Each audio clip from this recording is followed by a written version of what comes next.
What's going on, everybody? Welcome back to another episode and another week with the Fear the Hive 1155 podcast. I am your host, Dominique, and this is my ever so wonderful, very insightful co-host, Steven. Insightful and wonderful in the same sentence? You must have an O.J. Simpson jersey on. Yes. I mean, so this is interesting because this is one of the few occasions I've actually been able to wear it. Like, I've had this since high school. Go on.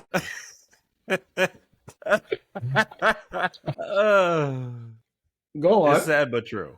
It's sad but true. But this is one of the few reasons I've actually been able to pull out and wear it. Like, I've worn it maybe like less than 5 to 8 times. That's a lot.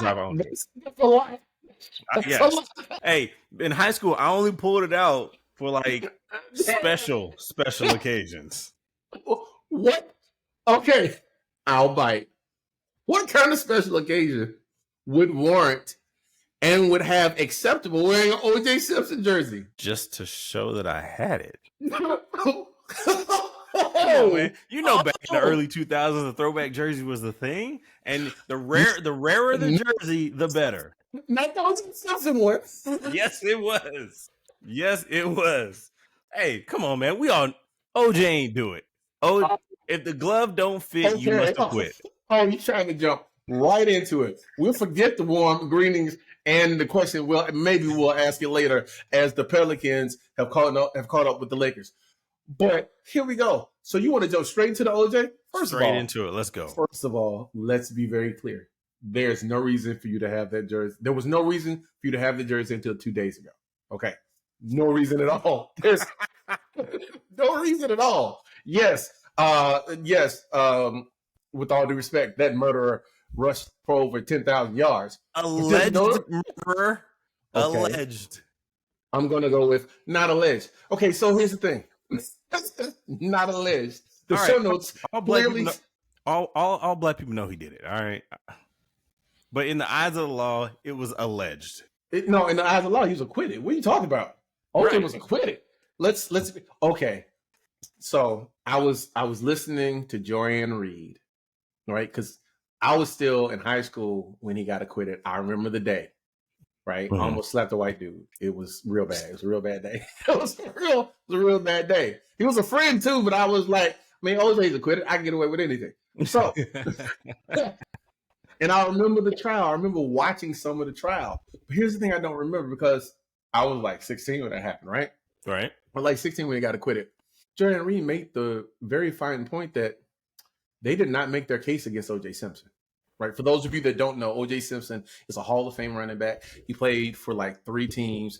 He was unstoppable. And then to top it all off, he was to the 1970s what Michael Jordan was to the 1990s in terms of advertising. Like O.J. was the biggest star in America. He was almost the biggest star on the planet at the time. He was in commercials. He had sponsors. He was in movies with like Bruce Lee and with like Sylvester Stallone. Like OJ was and that guy. And let's not get it twisted. It's only because of OJ that we know the Kardashians. We getting there, man. You jumping ahead. You jumping ahead. But OJ was that guy. Okay, because you have to set the stage. If you don't understand. In today's context, OJ is LeBron. He just played far shorter years. He was that good of a generational talent, right? Mm-hmm. And it's also the reason why they let him fraternize with white girls the way that he did.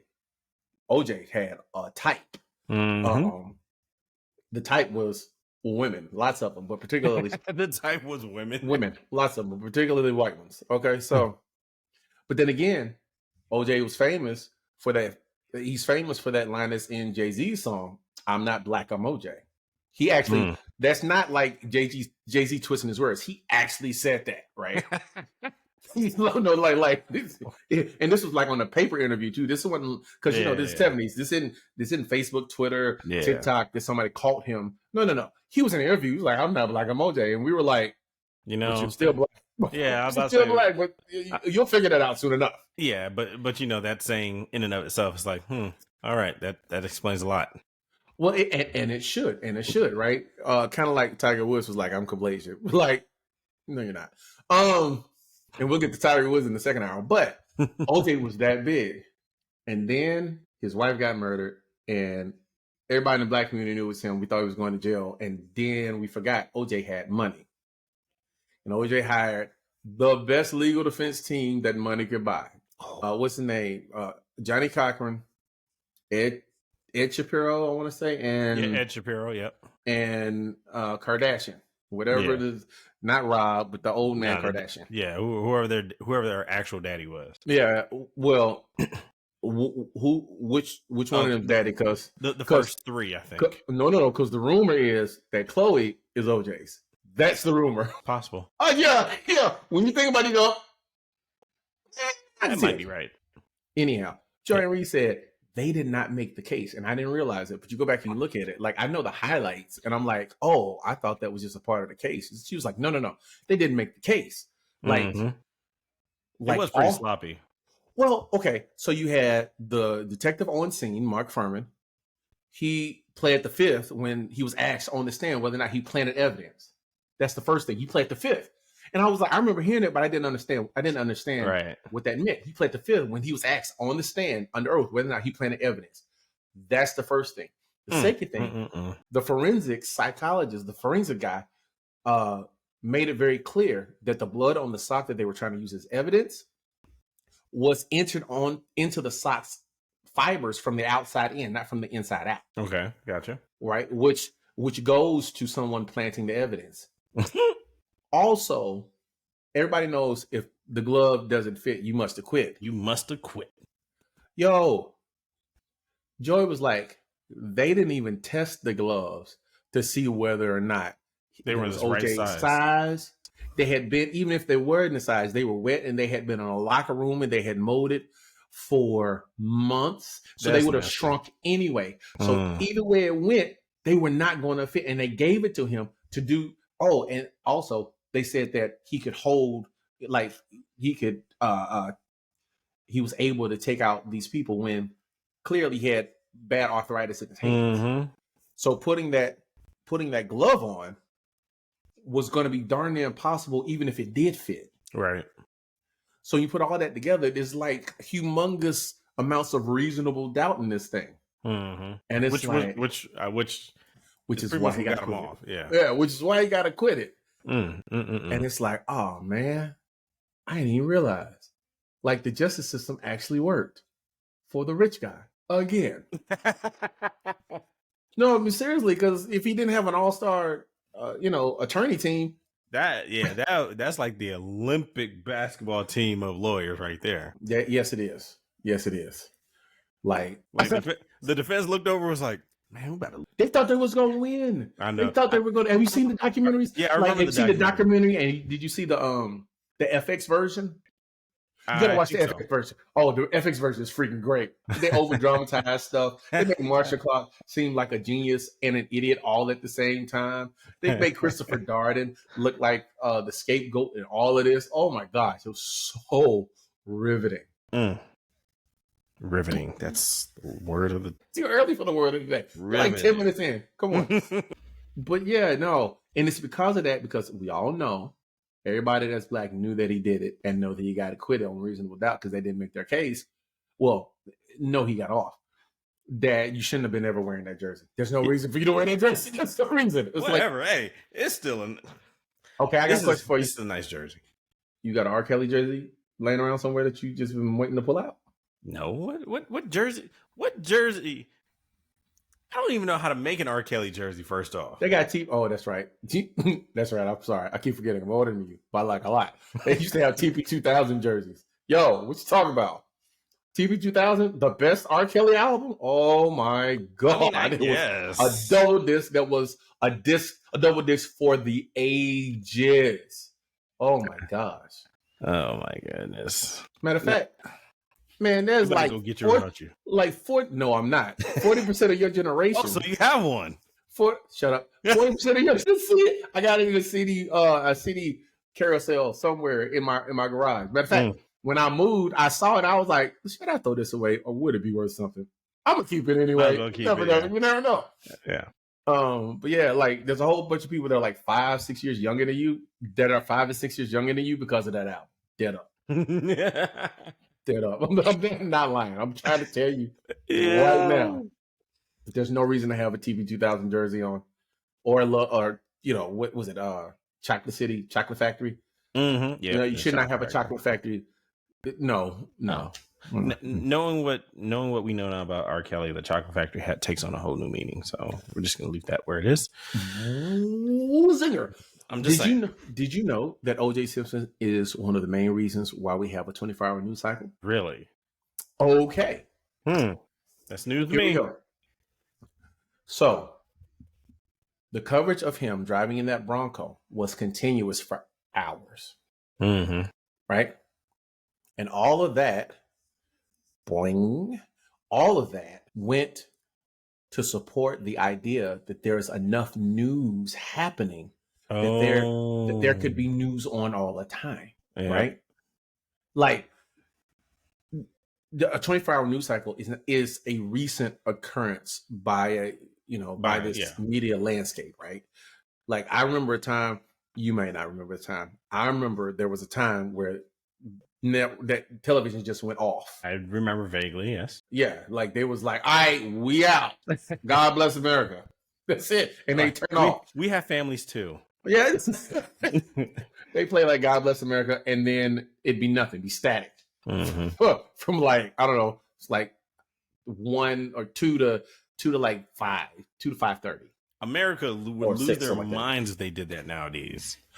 Well, I beg to differ. I think America wouldn't care. You want to watch this? There's so many media outlets now. Did you hear about what Disney's about to do? Well, who? Disney. They've been on something, but no, I have not. But before we get there, I think Ford missed a great opportunity when they brought back the Bronco to have the OJ edition. You said that without laughing. That was a great deadpan. You can't be serious though. I know you're not serious. I know you're trolling. Trolling. I'm definitely trolling Ford. But I mean, personally, if I owned a Bronco, I probably would do something like that. Okay, here's the thing. I don't think they should have. Oh my God, the Pelicans are going to beat the Lakers. I'm not saying that. I'm not saying that I would have an OJ edition, but I am saying, I mean, I'd have had at least one commercial that was OJ-ish, dude.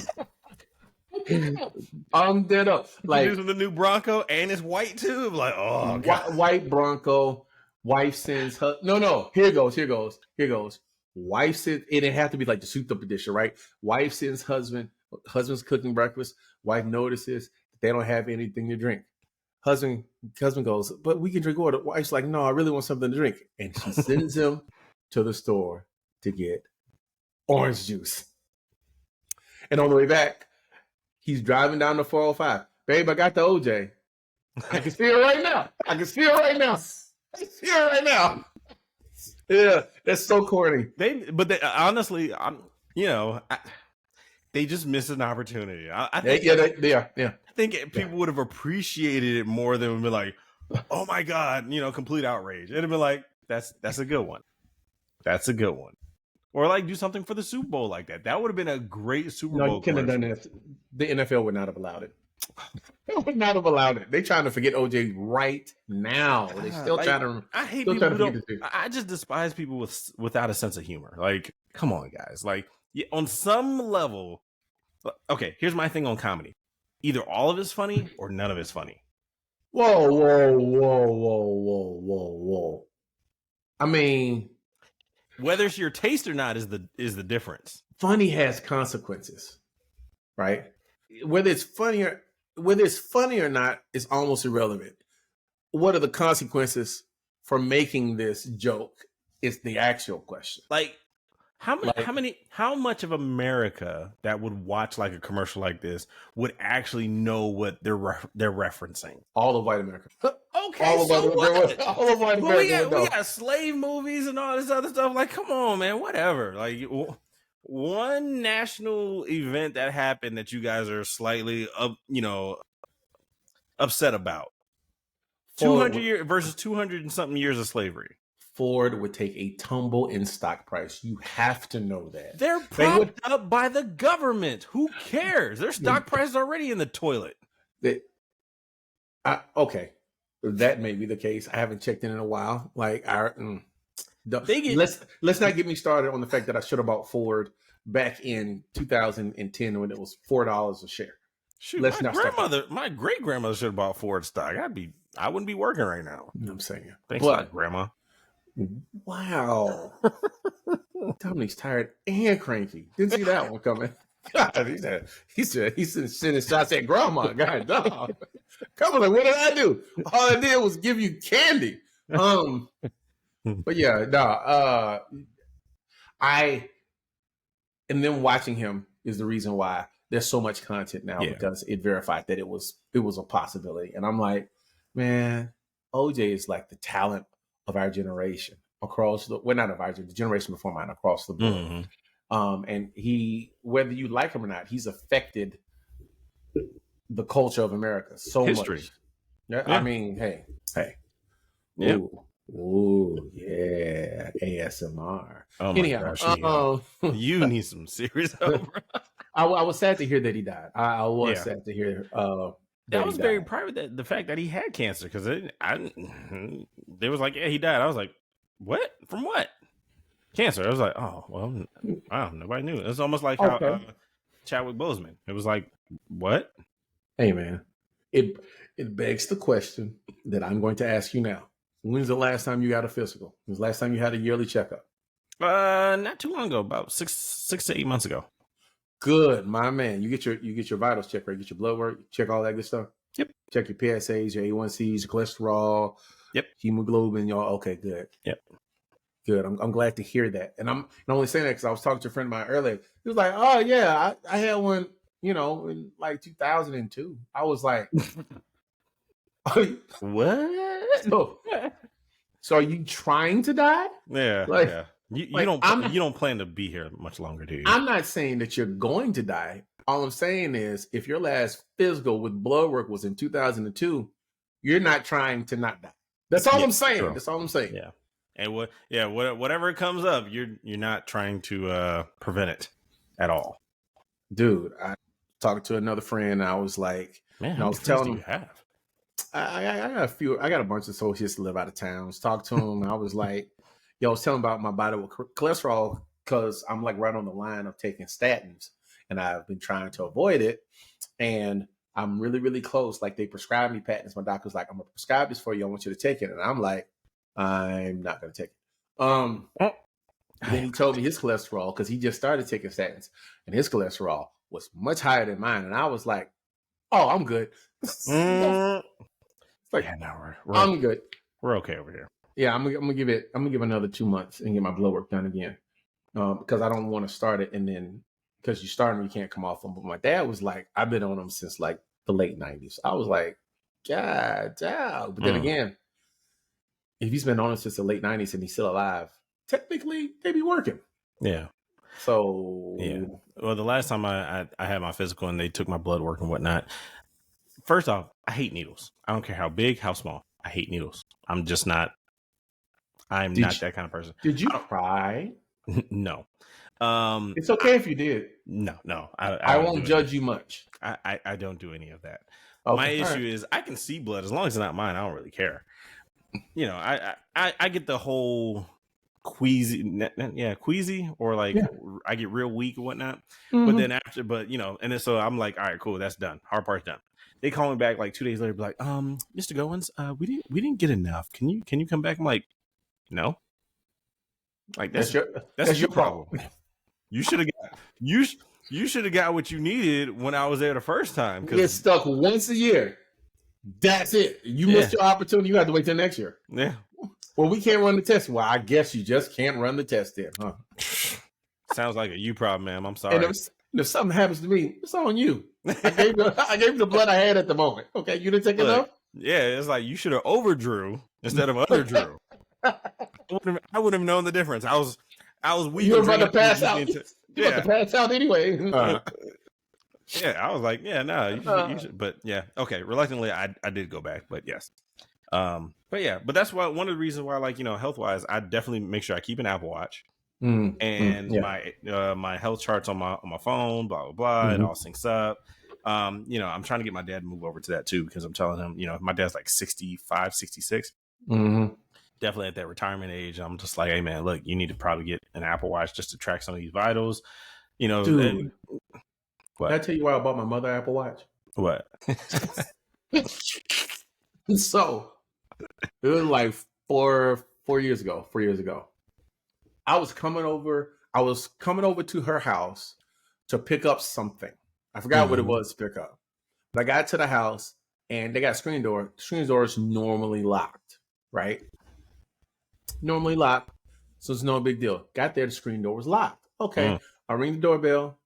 Nobody's there. Nobody answers. I see the car there. Ring the doorbell again. Nobody answers. And I'm like, okay, she must be busy or whatever. I'll come back later. Man, she called me like 20 minutes later. She was like, yeah, I saw you called me, but I was on the floor and I couldn't get to my phone. I was like, okay, I'll be right back. Yeah. I'll be right back. Because we can't have that happen ever again. Ever again, right? Because she was like, I couldn't get to my cane. I was on the floor. Your dad was gone and such, and I couldn't, she couldn't get to the phone. I was like, Jesus Christ.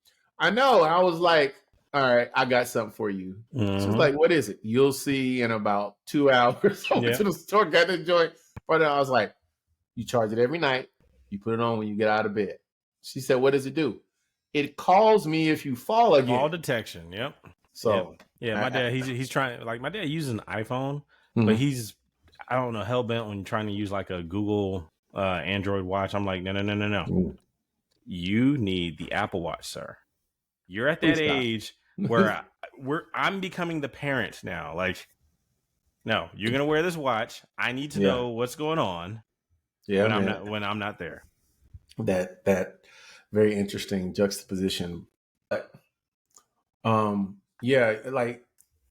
she my dad just got her like the 9.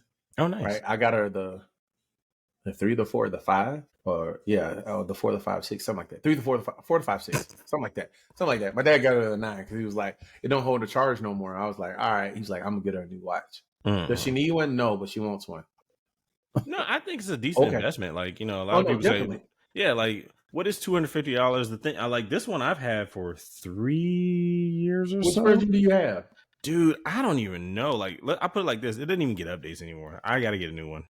Dude, I have the 4.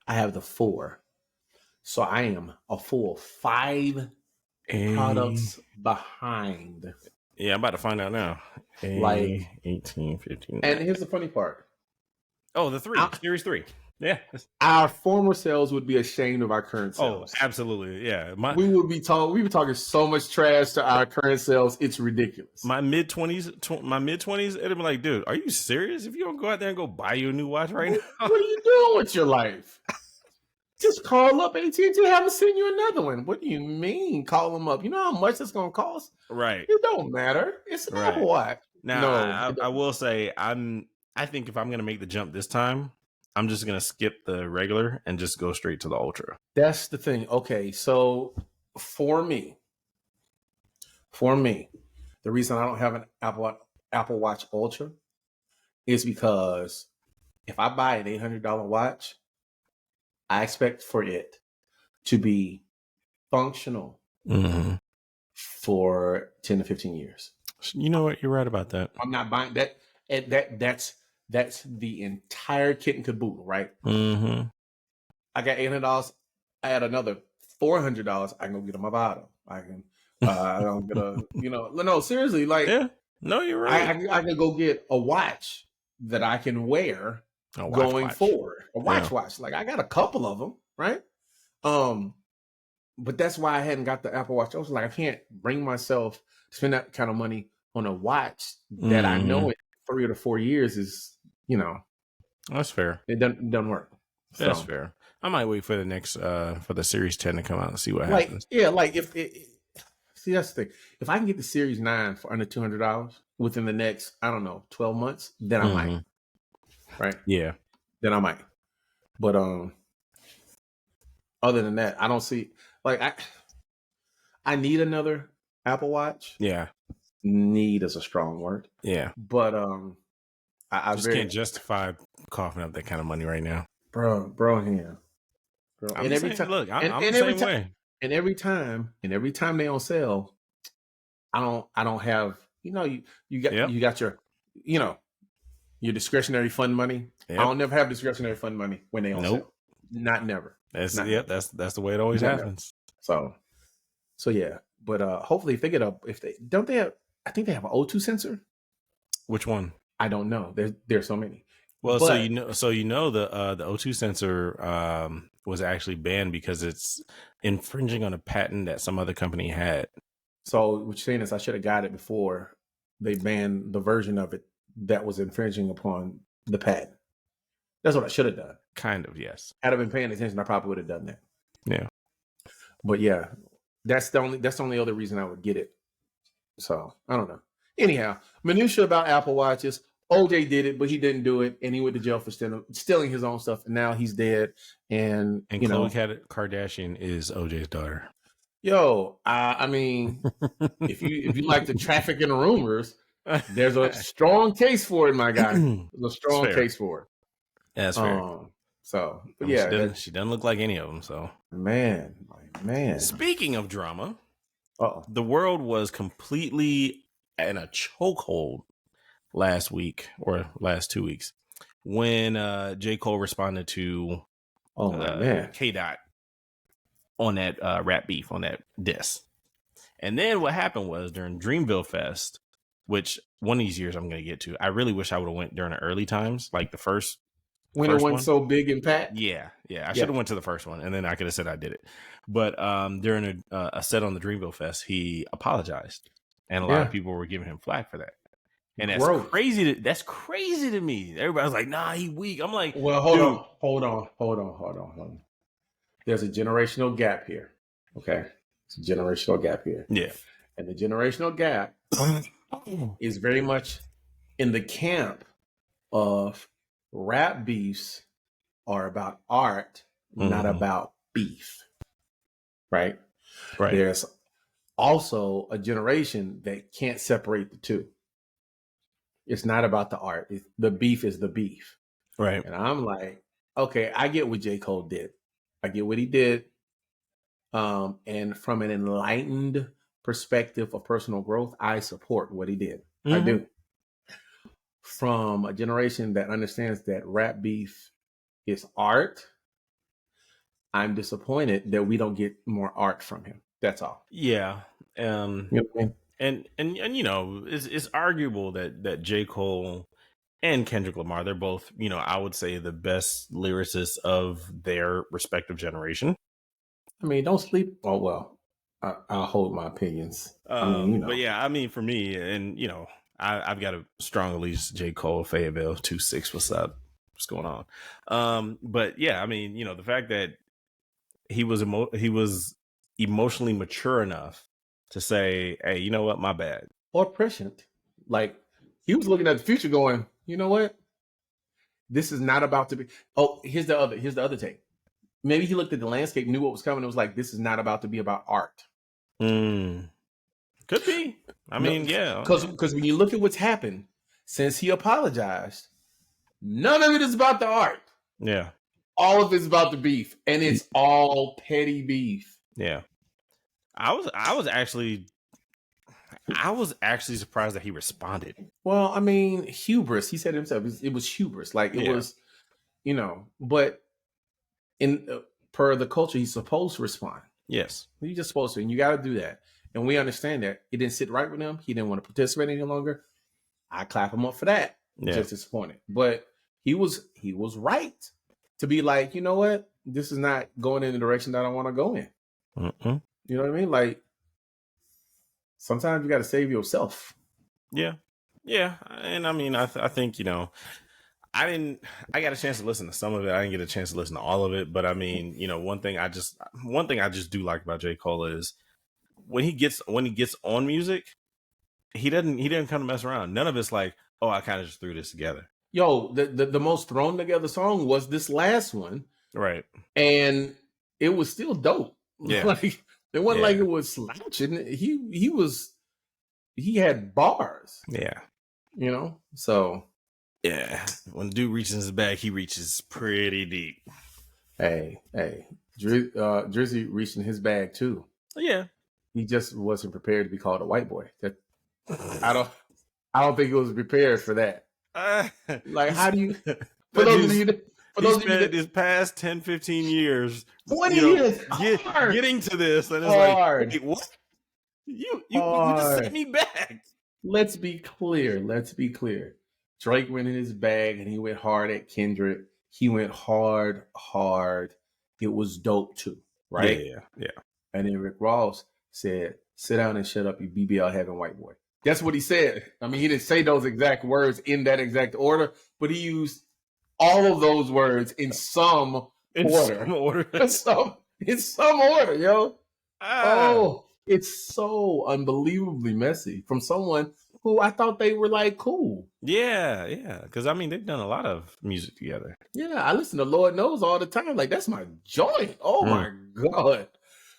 But clearly they ain't cool no more. Or they really taking this whole art thing to a whole nother level, because this is petty. Yeah, who knows? This is like, I saw a meme somewhere that said that Pusha T was somewhere trying to figure out how to get in this beef, yo. Yo, hey, Pusha T has somehow something happens to Pusha T's like, hey man, let me slide in here. That man trying to take offense to something. He's trying to find something to take offense to. Yeah. Shoot. Hey, you gotta stay relevant. Hey, got to. But I don't know if he's gonna get in on this one. And I don't think he wants any part of it. No. He wants all the smoke. If you think you don't want any part of it, you don't know Pusha T. Pusha T lives for beef. I know, but I'm saying it's like, bro, you may want it, but just let's not. What are you talking about? If Pusha T gets into a beef, he generally wins the beef. He won the last one with Drake. What are you talking about?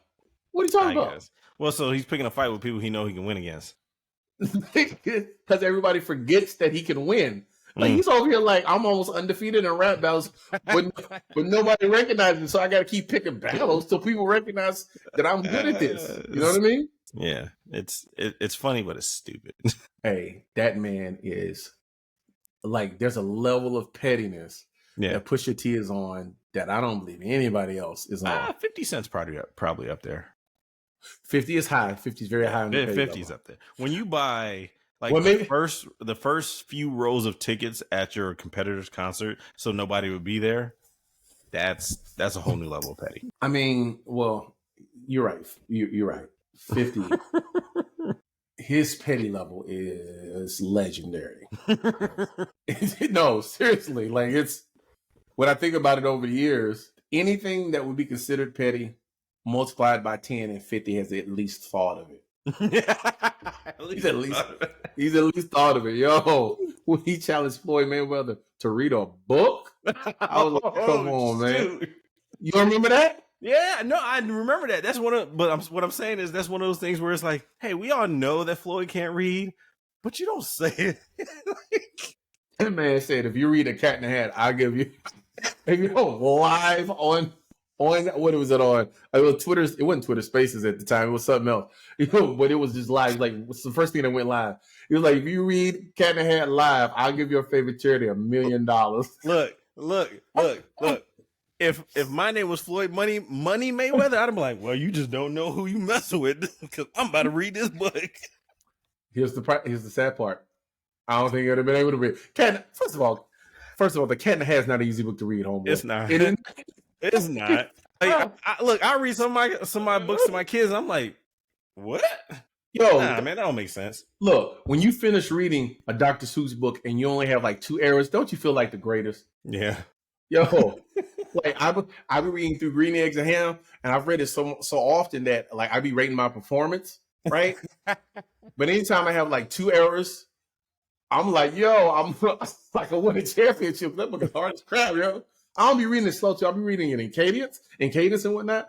But like, winning is not messing up that. Like, I've only read it all the way through in cadence perfectly, like, one time.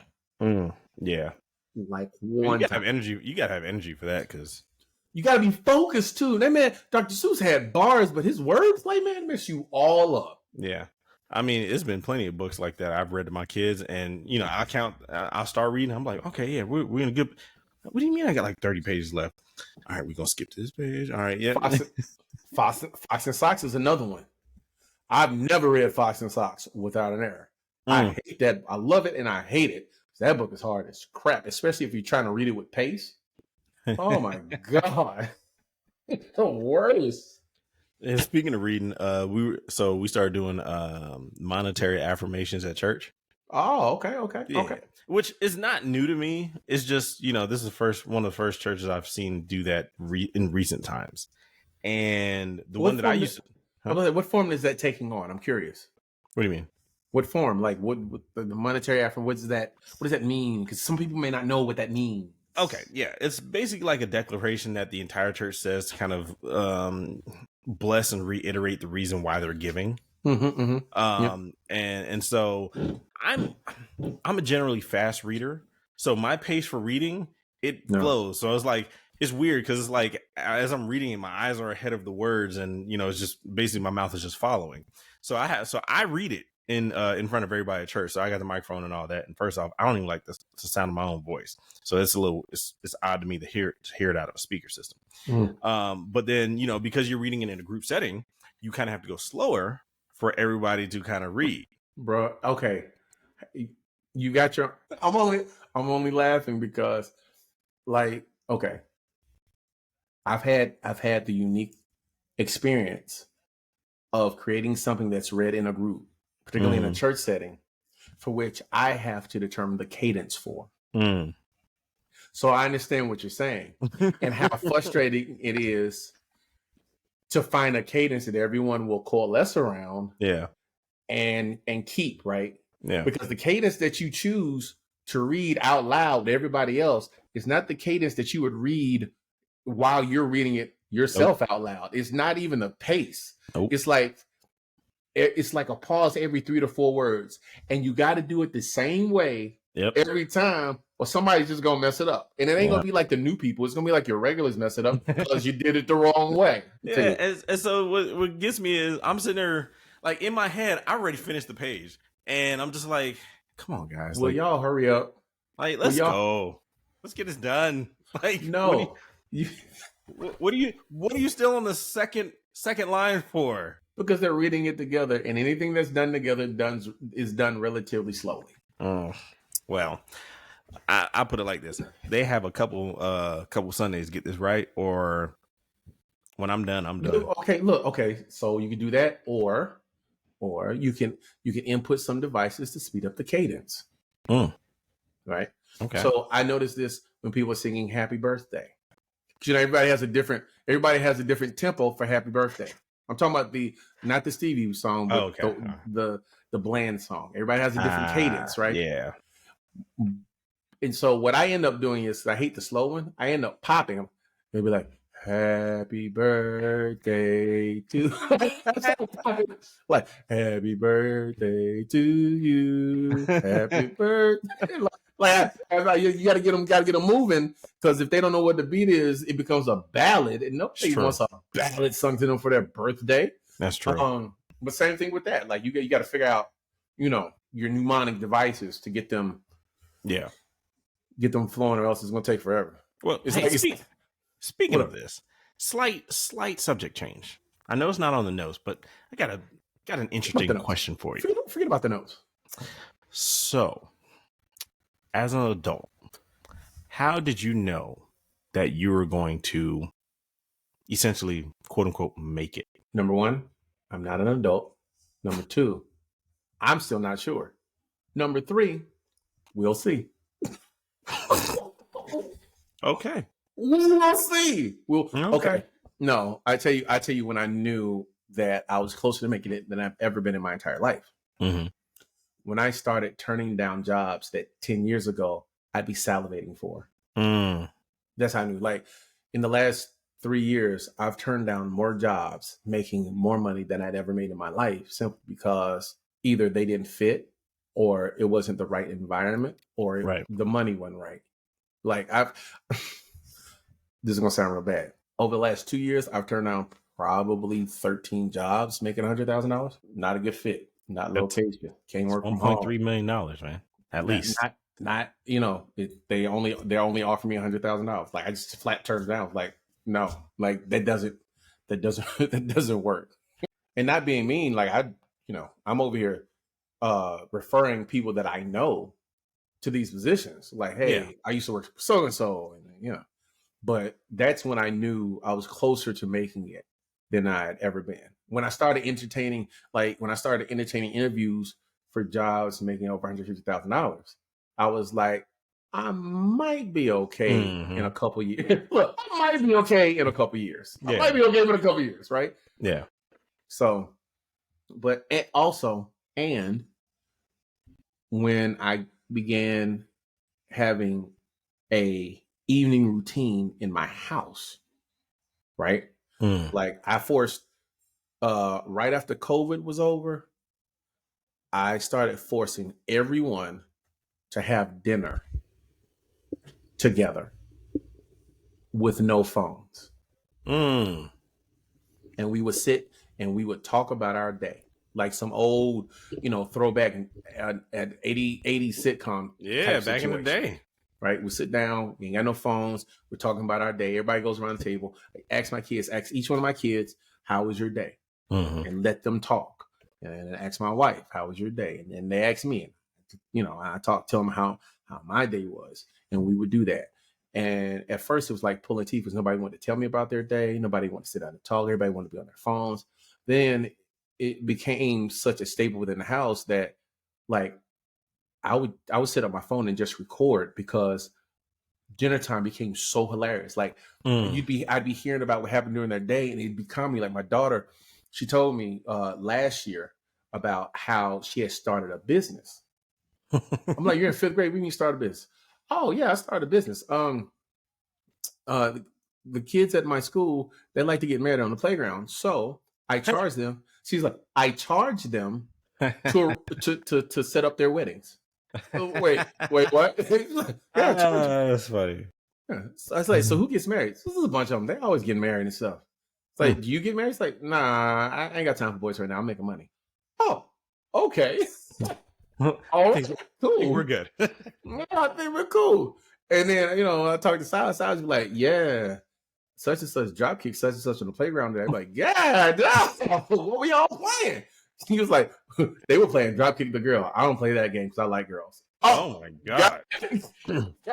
I mean, that's an exaggeration. Is that really what happened? Yeah. This is the kind of stuff. And so through that, like we sitting down, we're having this time, and like I realized, like, oh, like I actually have a handle on some of this, right? I actually like this is, and it's become such a thing that now dinners, like the kids know, either sometimes we have dinner, right? Yeah. Sometimes we have leftovers, which is feed yourself because I already cooked and you know what the food is. So I take it out, put it in there, you feed yourself. Or we have what's called a working dinner, right? Working dinner is exactly what it sounds like. I fix the food, you eat it while you're doing your homework. Sometimes we talk about homework. Sometimes we talk about the day. Sometimes we just listen to one of the 2 curated playlists I have for doing homework. Oh, that's the other thing. I created an instrumental playlist specifically for doing homework. I call it productivity. I have 2 of them. And I forced them to listen to it while they were doing their homework 2 years ago. And so now when I play it, they know what time it is. Like they automatically know either it's time to do homework or it's a working dinner. Right. And so the funny thing is it's an instrumental to Anderson .Paak's Oxnard. So when they get old enough to listen to the music, they're like, Dad, you had us listening to that? I was like, man, the instrumental was bumping, wasn't it? But that's when I knew, like, that's when I knew it was like, all right, they're going to be all right. Like, I didn't screw this whole parent and adult thing up too bad. Yeah. Like, I'm actually making headway. And so, that really, Yeah. But yeah, that's. I will say, working from home now, I don't know, just unconsciously started cooking dinner. Not necessarily on the regular, but like at least 2 or 3 times a week. Hey, man. Got to do it. Well, you don't have to do it, but I mean, and partly in the reason is because I love my mother-in-law to death. I absolutely love this woman, but I like the way that I cook food. I love it when she cooks, but I like the way that I cook food. yeah, only because let's put it this way, I'm culinarily Inclined. adventurous. Yeah. So like, I see a recipe and I'm like, yep, I'm gonna try that. I don't necessarily settle into, oh well, I've never made that, so I'm just not gonna make it. And I'm like, yeah, well, you gotta try something. And I've watched enough shows and I've cooked enough to where I can kind of make something work. Like the other day I made what was called smashed potatoes. Okay. Yeah. So, I mean, it's not anything truly spectacular, but really all you do is just, you boil the potatoes just normal, like, get some decent size. No, not even that. You put it on the pan that you're going to quote unquote roast them. And you just take the bottom of something flat and just crush them until they split open. Oh, so you don't even take the, oh, that's interesting. Right. Okay. You don't even take the peel off because, I mean, the peel has fiber in it. It's healthy. Yeah. And essentially you just drizzle it with some olive oil. I wanted to throw some balsamic on there, but I didn't have the dressing. And plus balsamic dressing is like super expensive. And I wasn't going back out to the store either. Okay, so are you talking about like russets, potatoes, the golden ones, or are you talking about the little red ones? No, I got the red ones that day because I was just in Walmart and I was like, yeah, I'll pick up some potatoes and whatever. And then, I just, like I said, olive oil. I wanted to put some balsamic on there, but then I seasoned it with like some salt, pepper, a little oregano, a little garlic, blah, blah, blah, and sprinkled some Parmesan cheese on it and stuck it in the oven. And, and I didn't know how it was going to turn out. And I was like, this might be good, might be bad, whatever. But it was at this moment where my kids, everybody was eating. They was like, man, these potatoes are like really good. And I made some lamb loins. Yeah, it looks like little lamb steaks. Yeah, and they was like, "Oh, this dinner." I used to make them all the time. Yeah, it was like they were like, "Oh, this dinner's so, Daddy, we like it when you cook." I'm like, "Oh, I guess I am okay at this." Like, all right then. Okay, so that's funny. Let me tell you why that's funny. Two things. First thing is, lamb chops was my go-to meal that I cooked in college. What? You must have been you was in the bougie dorm. Look, man. Look, you don't understand. You don't understand. No, I understand. See, that's the difference between going to A&T and going to Shaw. Okay, first of all, no, it wasn't even A&T. I was at No Kind of State at the time, and I was in the efficiency dorms. Oh, that's even worse. Okay, I was in the efficiency dorm, so we had a full kitchen, like 4 doors down, right? So like lamb chops was my go-to. Like I had lamb chops and lamb chops was his go-to. Everybody, boy, in college. Hold on, I'm gonna tell you. In college, all right. I've always had special proclivities and such. This man had a whole stove and kitchen in his dorm. Hey, when I was down the street struggling to survive at Shaw. It was like what was that apartment building that they lived in Good Times? I don't even know. That's where when something special happened, I was like, JJ, break out the Kool-Aid. The funny part is I've been there a number of times. My best friend went to Shaw. And like I used to always go over there and pick them up. But that's the first thing. The second thing is I know when I knew I was adulting. Mm-hmm. I was at a friend's house and they made a charcuterie board. I was like, I'm grown. I'm grown. Ooh, yo, man. He pulled out the cheese. He pulled out the meat. He pulled out the fruit and the vegetable. Yeah. Like you sit up there and I'm talking to him. I'm watching him. He's actually making a charcuterie board. All right. Oh, I was like, see the funny thing is in my circle, I'm the friend that when other people come over, be like, yeah, see, we got those friends that make like the high end meals. I'm like, high end meals? What are you talking about? It's just cheese and crackers, bro. Dude, like no, dude.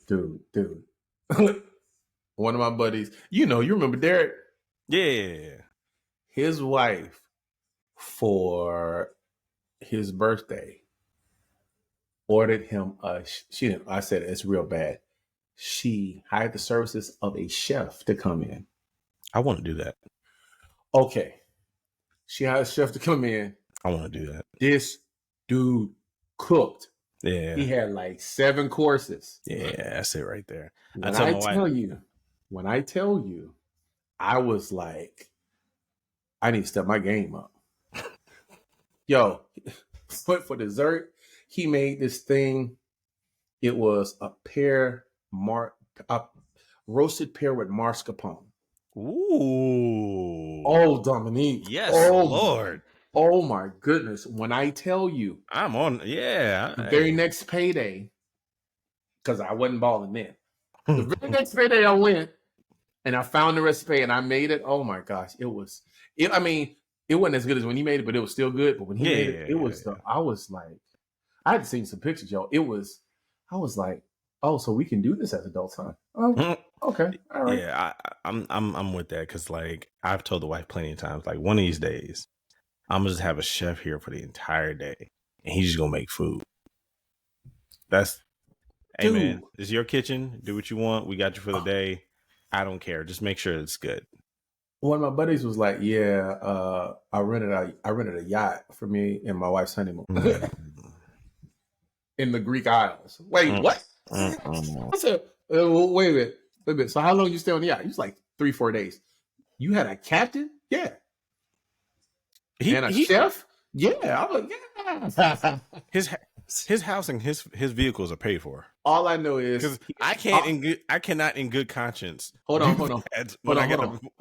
All I know is he got a house here and he got a house in Portugal. That's to let you know all you need to know. All you need to know. Yeah. Okay. Yeah, because I can't in good conscience go rent a yacht for at least even a day, knowing that my card notes due. So. I mean, he's a military veteran as well, so he's managed his money. He's managed his money rather well. Right, one of those guys. He's managed his money rather well. But I was like, oh, so you can do that? You can do that, yeah? Right? Apparently. So, yeah, that's how I knew that adulthood was. We were on the cusp of adulthood, or at least I was. Yeah, I mean, I put it like that. It's different. It's definitely levels to it. Oh, there is. Yeah, there's definitely levels to it. There's levels. So, but yeah, no, it's interesting, man. It comes. You get that feeling, but by the time you get that feeling, you realize you've been an adult. Like you realize you've been an adult the whole time. Like you've been a full-blown adult the whole time. I will say, raising my kids has made me realize that my parents had no idea what they were doing. They were winging it. I was like, we didn't know. I think I was sitting down one time. I was like, oh my God! Like it's one of those things you don't necessarily like truly think about, but it was like a passing thought. I was like, my parents had no idea what they were doing. Well. And that's only interesting because we know we have no idea what we are doing. Oh, I know. I ain't none. Absolute. This is a coin toss each and every day, whether or not I get it right or not. It's a coin toss. Yep. Oh well. You can try it again later. Like hey, you win some, lose some. You make some good decisions. Parenting. Sometimes you make bad decisions. It happens. That's adulthood, though. You know what I mean? Yeah. Like. It is what it is. That's why I don't beat myself up about it. And the beauty of it is, I know I can only screw up my kids so much. Like, it's true. As long as I'm not abusive, then there's only so much I can screw up, right? As long as I'm trying and graceful and forgiving. And I don't even remember the last time I gave the whoopings. Yeah, my wife does that. I'm not against them. No, I'm not against them either. I just one of the things that I'm learning and that I wish was more apparent, especially in the Black community, is that you can't raise kids the same way. Mm-hmm. You just can't. No, parenting is definitely different. Yeah, it's highly individualistic. You cannot raise kids the same. You can't even hold them to the same level of expectations, the same expectations for productivity and understanding, and you just can't, right? So that whole cookie cutter way of discipline is a myth. Man, I tell Mario all the time, I'm like, some of the stuff that he does, I'm like, dude, you do realize that if I said that when I was your age to my father, Yeah, I just had the conversation. We had the conversation early today about that.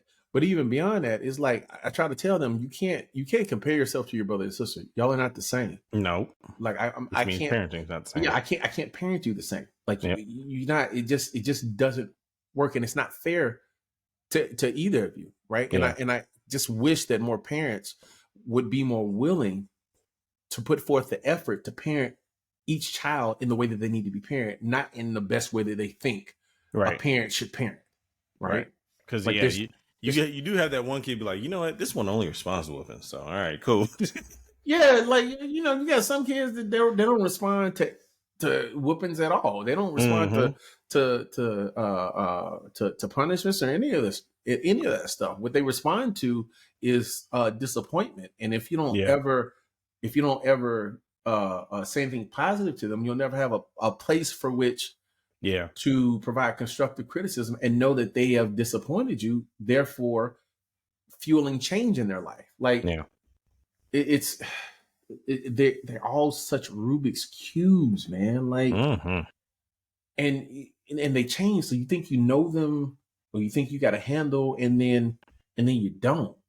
And then you go, well, what did I miss, or what did I do wrong? And you didn't. It's just they grow and they change, and you got to do the best you can, you know, in the moment. Yeah. You know, I try to think. I was talking to a friend of mine, and he said, you know, that scene in Interstellar where Matthew McConaughey is behind the books Mm-hmm. and he's yelling to himself not to leave his daughter. Yep. Because in that moment, he knows that it's the last time that he's going to see her. Right. Right. Well, said, yeah.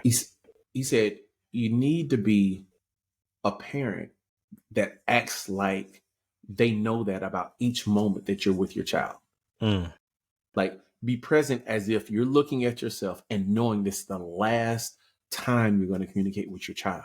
Yeah. And notice how that changes how you communicate. Like, it makes you different. Like, you're much more graceful, you're much more focused, you're much more loving, even if you're disciplined. Like, you're trying to make this so that in this moment, strung together with all the other moments, you're providing the maximum amount of love and grace and guidance to this little person. Yeah, you're right. You know, 100% right. Speaking of Interstellar, that's coming back out on IMAX, releasing in theaters this December. Well, seeing as I own it like 4 different ways, not gonna go see it. I know. I'm just I own it like 4 different times over. There for any of our listeners who's never seen it before, definitely a very, very good movie. I had to watch it like 6 times, and I could watch it again and pull something out of it that I didn't see the first 8 times. Yeah. It's one of those movies that anytime it's on, I watch it. Yeah. Anytime, no matter what station it's on. And it just sucks you in. It's like The Martian. It's just a movie that sucks you in. Like, I watched it 3/4 of it again like 2 nights ago. It was on TNT. I've seen it 100 times, but still, it just sucks you in. You know, for me, last night Boys in the Hood was on. Ricky, can't watch that movie, man. It hurts too much, man. Yeah, it hurts too much. It hurts way too much. Yo, okay. Before we get out of here, I did listen to like 2 Beyonce songs. Number 1. Which ones did you listen to? Jolene and I think it was Alligator Tears. Okay, so I lied last week. It wasn't Alligator Tears. It's Levi. It's Levi Jeans. Okay, that's the one with Post Malone. That Alligator Tears is dope too. Yeah, but Levi Jeans has the vocals on it. How'd you feel about Jolene? Yeah, it was cool. Yeah, it was cool. How'd you feel about Alligator Tears, the actual R&B song on the album? Yeah, it was cool too. Yeah. Like, that's just where I'm at with Beyonce. It's like, oh, okay, all right. Yeah. It's okay. I understand. Everybody's not going to have the same reaction, and over time, everybody, that happens. For something like that, I will say, if I listen to it multiple times, that's when you start going deeper and deeper and deeper into it. Like, okay, I didn't hear that instrument before. What is that? Oh, okay, dude. Right. That's what Levi Jeans got me. I was just like, because I listened. I'm up to probably about 30 times listening to the whole album. Judge yourself. But, that was for the listeners out there. But like, you listen to it because like you're not listening to it with a first level focus and function, Mm-hmm. right? You're trying to breathe in the entirety of the song. And when you start to breathe it in, you start to notice some things that really make you appreciate the intentionality that was put into it. It's like watching Interstellar, right? Yep. And to know that Christopher Nolan went to actual astrophysicists and had long form discussions about how to depict a black hole based on the information that they had then, to make it accurate and to make the calculations as much as they could accurate, the time slippage accurate. And you can tell that when you watch the film. Well, same thing with the music. Like, you listen to it, you're going, okay, this is not my kind of music, but you can respect the artistry. Yeah, you can respect the artistry. Yep. You know what I mean? Oh yeah. So, yeah, that's okay. So that's that. You did listen to some of Cowboy Carter. You still got a lot to listen to. I'm not letting you off the hook. Okay, where are you? Fair. That's fair. Where are you with X-Men? I need to know. So I am on season 3. We're never gonna get to the season. We're not gonna get to talk about it. Yeah, I've gotten to a point where, you know what, I'm just gonna watch the new season and just be like, all right, cool. I'll just catch it later. Thank you. And the reason why I'm saying that is because if you've read any of the comic books, or if you read any of the comic books, you don't have to watch the whole 97. You don't have to watch the older version of it. Unfortunately, I've never been a big comic book reader. It's okay. It's all right. Because what I'm learning is that this version of the X-Men cartoon is moving back closer to the comics themselves. It's kind of like what they did for Spider-Man. Moving it back closer to the comics. Sony don't screw that up, just FYI though, but yeah. Well, I mean, it's still in Marvel's hands. They still got 2 more pictures before they have to renegotiate, so I think we're good. They won't screw that up. And they got Tom Holland for like 4 more pictures. Oh, that's good. So I think we're good. Like this version of the cartoon is the best version of a cartoon, save for Spider-Man Into the Spider-Verse and Across the Multiverse, that I've seen. Like this, do you remember? Up until recently, DC's movies were trash, but their comics, their cartoon, was amazing. Yeah, and Marvel's movies were amazing, but their comics were trash. If Marvel takes the same focus with any of their comics that they've done with X-Men 97, X-Men 97 has Emmy/Oscar worthy dialogue. Ooh. Well, even the first X-Men I would have to say was actually really good too, like dialogue wise, because I mean they dropped a lot of gems in there. It was good, but it wasn't as when you start watching the new 97, you're gonna be like, wow, they really had writers. And the guy, and I'm hoping that they relent and bring the black guy that they kicked off as the showrunner. I hope they bring him back. They've already done 2 seasons of it, right? So we know we're good for 2 seasons, but I hope they bring him back because it is so unbelievably good. Okay. And I'm like, all right, well, I guess I'll start watching that tonight.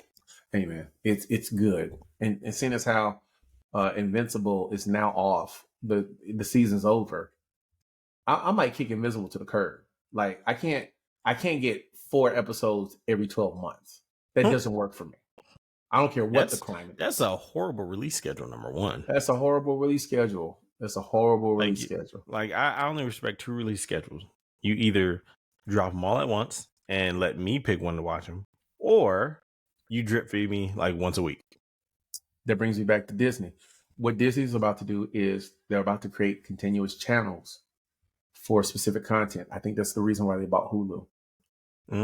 Well, yeah, and you've noticed that the TV shows from Hulu appear in Disney now. Oh yeah, definitely. Yeah, that's crazy. I think imagine like a Star Wars channel that only plays Star Wars all the time. They have enough. Think about it. They have enough content to run Star Wars on a continuous schedule, right? Even if the channel is not 24 hours. Yeah. And even if they do rerun, like if they do half the day from 9 a.m. to 9 p.m. and then they run, rerun that same day from 9 p.m. to 9 a.m. But if I want to watch Star Wars, I mean, if I already have Disney Plus, I could just start watching whichever Star Wars I want to watch, though. This is true, but there's also a generation that's growing up with Disney Plus as their primary source for content and they're trying to condition them to get back into the cable TV mode. I was just about to say, that is so funny. Everything goes into fads because it's like, yeah, these kids have no idea what's on there. So by having channels, you're like, oh, what's this? Yo, I took my kids to a hotel. My daughter had the birthday party, so I took the boys. Yeah. She had sleepover, took the boys to a hotel. They were like, what's on TV? I was like, go to the channel guide. They were like, guide. What is that? Oh, the scrolling channel. It was like, hey, wait a minute. Where did it go? I was like, it'll be back in 2 minutes. It'll be back in 2 minutes. Like 2 minutes? I got to watch this for 2 minutes? No, you don't have to. But if you want to see what it was on that channel, you're going to have to wait. Yeah. We're like, I was like, I know. I'm never staying in this hotel again. No. That's funny. But yeah, that's what they're doing. And hey, whatever, man. I just hope the stock price stays high so y'all can release Marvel movies on schedule. That's all. It's all I care about. That's all I care about. Yeah, let's move on before I get worked up on that one. Because Well, I mean, it's time to bring this to a close. Next week we'll talk about we talk about the fact that God does not like you. God just I'm sorry, he don't like you. He doesn't. Sure. Don't like me either. And that's fine. And I'll explain why. We'll talk about that. We'll talk about some other stuff next week. Oh, I watched Civil War. We'll talk about that next week too. The movie Civil War? Oh. No, the movie Civil War that just came out. I'm still digesting it. I was going to say it sucked, but it didn't suck. It was just, I'll explain more next week. I need more time. I watched Dune 2 again. Yo, you know it's for rent. You can rent it now. I just got the email like 30 minutes or 20 minutes before we came on. I was like, $25? I could do that. I put it like this. I didn't go see it in theater yet. And look, you can rent it or you can buy it. I was going to buy it anyway. So what's $30? I mean, why would I rent it for $25? I'm going to buy it for $30, right? Spoken like a rich man. Really Tesla guy? Really vintage OJ Simpson? This man has on an OJ Simpson jersey that was $200 back in the mid 2000s. That's a $400 jersey now. What are you talking about? Is that Mitchell and Ness, by the way? Gridiron Greats. Don't ever talk about me and my $30 Dune again. Gridiron Greats. But yeah, we got a lot to talk about next week. Make sure you subscribe. Stay tuned. Please do. So we can get this content to you guys, and definitely interact with us in the comments. We want to hear from you. Yeah, so we may even bring you on if your comment is egregious enough. That would be good. Yes. Yeah. May even bring you on. Just not like sexist or like racist or anything like that. Or homophobic. We don't like any of that stuff. Or transphobic. We don't like any of that stuff. Or anti-Semitic. Yeah. Or anti-Semitic or anti-Palestinian. Yeah. Just follow. Stay in those lines and or anti-black. How about let's be pro-love? How about that? Right. Pro-love. We can do that. Then we can bring you on. Yeah. But yeah. Well. All right, everybody out there in the internet, in the interwebs, we will see you guys once again next week. Well, thank you for tuning in to The Quiet Storm. I've been your host, Dom, and this has been your co-host, Steven. Dude, you gotta have them turning up their volume so they can hear you. Then I'm gonna get on. They go like, See you guys next week.